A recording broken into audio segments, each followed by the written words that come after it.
Une question maintenant, Jacob Cohen, qu'on m'a demandé de vous soumettre via la page Facebook de Nourrir sa foi, c'est à propos du troisième temple. Alors, est-ce que c'est une réalité?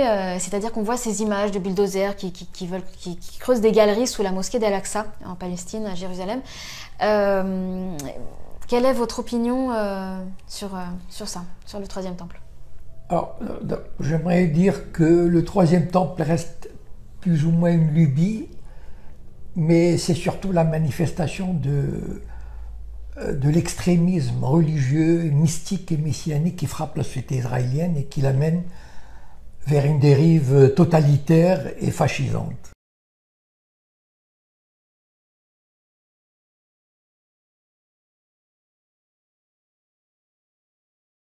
Alors, je partirai d'abord d'un constat. Et contrairement aux idées reçues, pour moi, le sionisme, disons jusqu'à la création d'Israël et jusqu'en 1967, a été une idéologie totalement athée et même anticléricale. Pourtant, on appelle l'État juif. Oui, Donc. Oui, bien sûr, parce qu'il fallait donner, comment dire, une justification. Mais il ne faut pas oublier une chose, que pendant quelques années, on se demandait si on ne pouvait pas installer cet État juif en Ouganda ou au Birobidjan. Donc en fait, ce n'est qu'en 1894-96, je crois, qu'ils se sont dit non, ça sera en Palestine. Donc en fait, je veux dire, c'est pas, ça aurait pu être ailleurs, voilà. Mais il est évident que c'était c'était plus commode de le faire là-bas. Bon.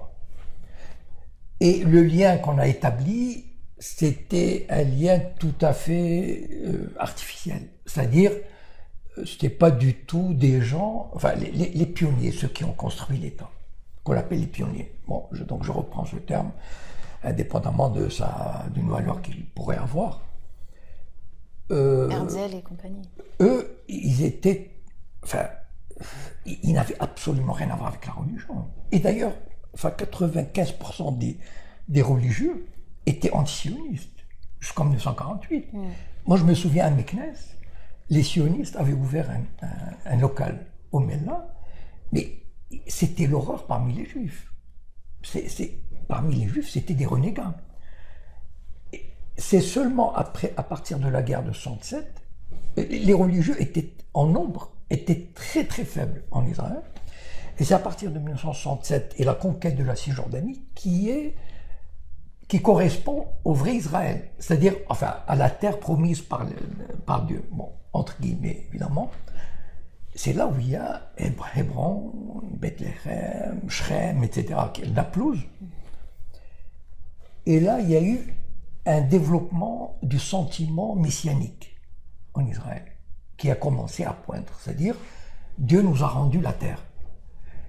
Et ceux qui allaient coloniser cette terre étaient un peu comme l'équivalent des pionniers sionistes, mais avec la kippa, sous forme religieuse. Donc on veut reconquérir cette terre. Évidemment, au début, bon, on regardait pas ça, enfin on regardait ça avec un peu de dérision. Mais petit à petit, voilà, il y a eu quand même maintenant, ça fait 50 ans, donc il y a 2 générations.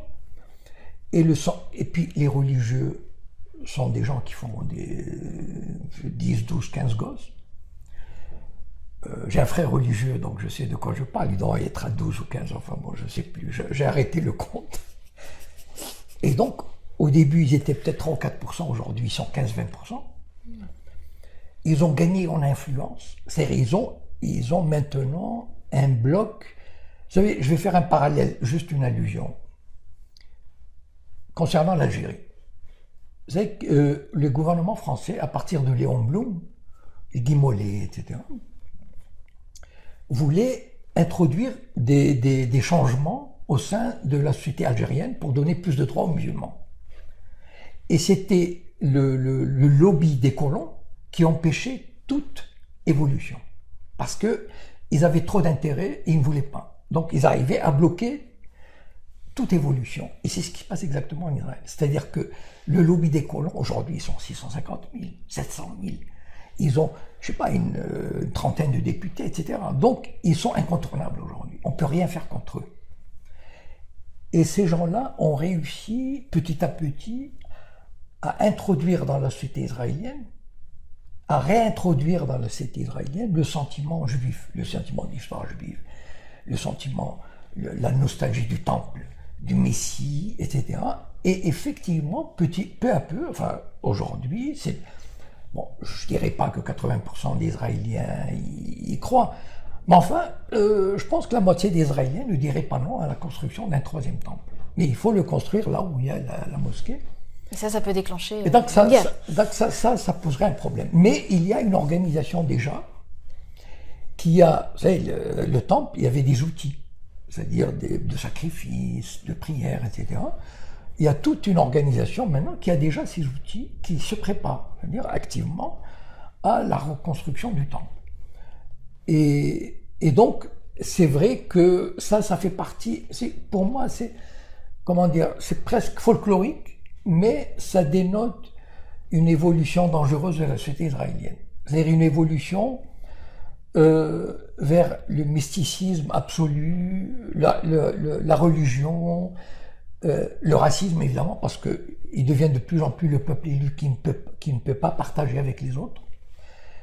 Et ça, c'est un signe vraiment aussi que la société israélienne, la société juive israélienne, et elle arrive à l'impasse. Voilà. C'est-à-dire que aucune solution pacifique, aucune solution juste n'est possible. Rien. C'est vraiment le système colonial qui doit aller jusqu'au bout de sa logique. Et le troisième temple fait partie de cette... C'est l'expression presque caricaturale, parce que, religieusement parlant, mais ça ne sera pas la première fois qu'on joue avec les lois religieuses du judaïsme. Le troisième temple, il est associé au retour du Messie.